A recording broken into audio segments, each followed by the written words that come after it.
Hello दोस्तों, मैं नसीम अख्तर और आप देख रहे हैं मेरा YouTube चैनल नसीम के साथ। आज हम बात करने जा रहे हैं जम्मू कश्मीर के पहलगाम में हुए आतंकवादी हमले के बारे में। दोस्तों, जम्मू कश्मीर के पहलगाम में जो आतंकवादी घटना हुई उससे भारत का प्रत्येक नागरिक दुखी है। प्रत्येक व्यक्ति को ऐसा लग रहा है कि उनके परिवार का कोई सदस्य बिछड़ गया।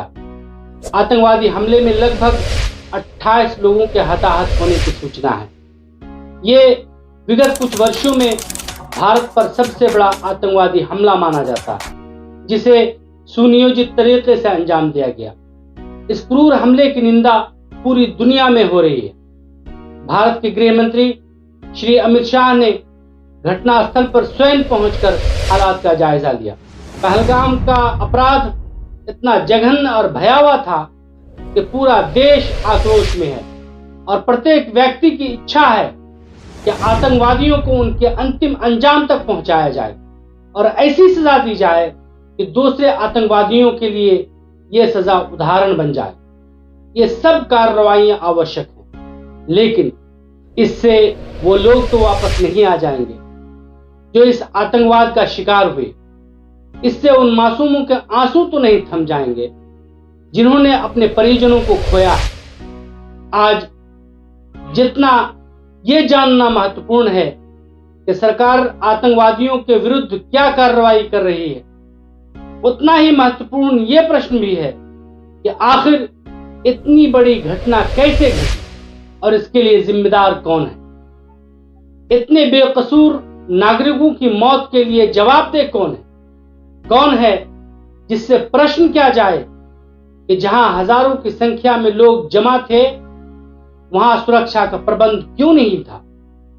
क्या गृह मंत्री उत्तर देंगे कि हमारा खुफिया विभाग क्या कर रहा था?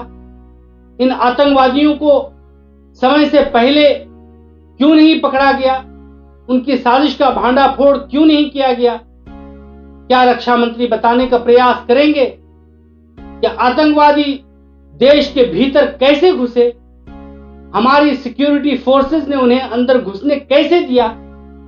प्रधानमंत्री कम से कम यह बता दें कि घटना के बाद लगभग 1.5 घंटे तक किसी प्रकार की कोई सहायता क्यों नहीं पहुंची घटनास्थल तक। सरकार को जवाब देना चाहिए कि गृह मंत्री के जम्मू कश्मीर दौरे के बाद किसके आदेश से इतने सेंसिटिव स्थान से सुरक्षा हटाई गई थी। सर्वदलीय बैठक के बाद केंद्रीय मंत्री किरण रिजिजू ने स्वीकार किया कि सुरक्षा व्यवस्था में भारी चूक हुई है। सब कुछ अच्छा चलते हुए भी ये घटना एक चूक हुई है और इससे सब दुखी है और ऐसा घटना आगे नहीं होना चाहिए। इसके लिए क्या क्या प्रबंधन किया गया है इसके बारे में ऑफिशियल्स अपने ब्रीफिंग में। क्या इतना कहने मात्र से सारा गम धुल जाएगा? क्या उन लोगों को सरकार में रहने का अधिकार है जो अपने नागरिकों की सुरक्षा का इंतजाम न कर सके और उनकी सुरक्षा में असफल रहे हों? क्या अब तक सरकार के किसी मंत्री ने इसकी जिम्मेदारी लेते हुए इस्तीफा दिया है? सरकार को यह भी बताना चाहिए कि डीमोनेटाइजेशन के बाद आतंकवाद की कमर टूट गई थी और रही सही कसर धारा 370 की समाप्ति के साथ पूरी हो गई थी। फिर यह आतंकवाद कहां और क्यों पनप रहा था? इस घटना के संदर्भ में एक बड़ी बात जो सब लोगों के लिए चिंता का विषय है वो राष्ट्र के मेन स्ट्रीम मीडिया में इस दुखद घटना की रिपोर्टिंग का पैटर्न को लेकर है, जो काफी लोगों को विचलित करने वाला है। इस घटना के संदर्भ में पूरा देश एकजुट था, आज भी है और आगे भी रहेगा, परंतु मीडिया ने देश के लोगों को धार्मिक आधार पर विभाजित करने का जो अथक प्रयास किया वो सभी जागरूक लोगों के नोटिस में है। आतंकवाद को धर्म के चश्मे से दिखाने की कोशिश बेहद शर्मनाक है। मीडिया ने इस घटना की रिपोर्टिंग के दौरान यह तो बताया कि आतंकवादियों ने लोगों का धर्म पूछकर उन्हें गोली मारी, लेकिन यह स्पष्ट करना भूल गया कि किस प्रकार कश्मीरियों ने अपनी जान पर खेलकर पर्यटकों की जान बचाई।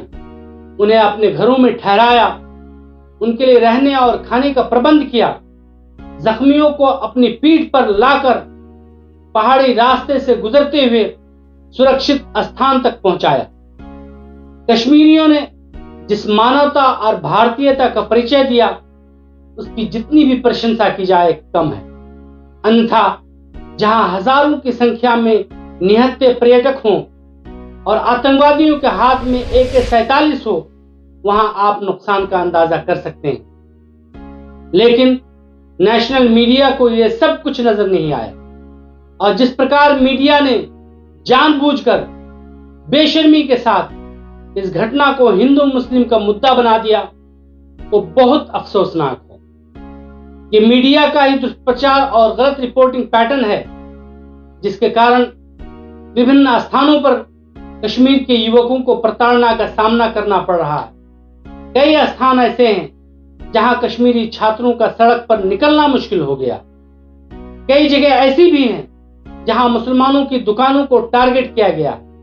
ये मीडिया का करिश्मा है, ये मीडिया का कारनामा है।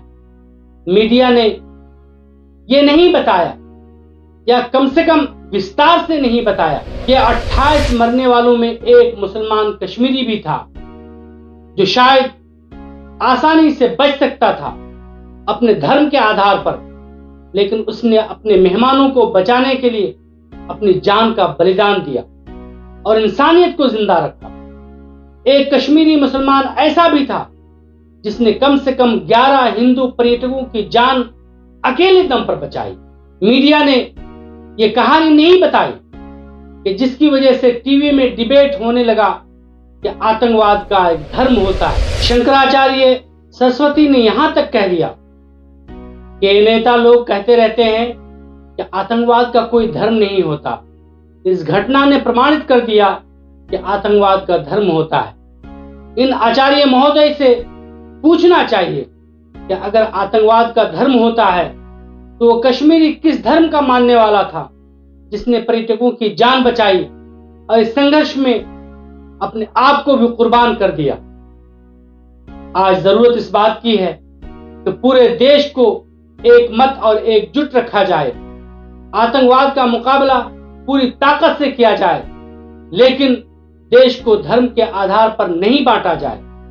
ऐसे मीडिया और मीडिया कर्मियों से भी परहेज की जरूरत है जो देश को धार्मिक आधार पर बांटने का प्रयास कर रहे हैं। आज के लिए बस इतना ही। फिर मिलते हैं अगले एपिसोड में। धन्यवाद।